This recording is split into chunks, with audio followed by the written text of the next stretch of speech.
Cancer अचानक होत नाही. त्याआधी शरीरात आपणाला काही संकेत दिसत असतात, पण दुर्दैवाने बरेच लोक हे संकेत दुर्लक्षित करतात.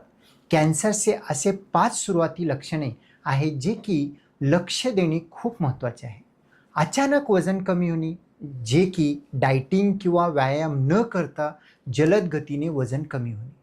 सतत खोकला, आठवड्याभर खोकला थांबतच नाहीये आणि गोळ्या औषध देखील देऊन बरं होत नाही. असामान्य रक्तस्राव शौचामधून, लघवीमधून, खोकल्यामधून येणे, न भरणारी जखम किंवा तोंडात अल्सर आहे ती भरत नसेल आणि बरेच आठवडे तशीच आहे. शरीरात नवीन गाठ, हळूहळू वाढणारी गाठ, असे काही लक्षणं असतील तर नेहमीच कॅन्सर असतात असे नाही, पण हे कॅन्सरचे लक्षणं असण्याची सुद्धा शक्यता आहे. असे काही आढळल्यास तुम्ही त्याला लवकरात लवकर जवळील एक एक्सपर्टला दाखवू शकता. दाखवून योग्य तपासणी करून ते प्रॉपर डायग्नोज करू शकता आणि जर करता अर्ली डायग्नोसिस झालं, ट्रीटमेंट चांगला होऊ शकतो, सुरक्षित आयुष्य राहू शकतो.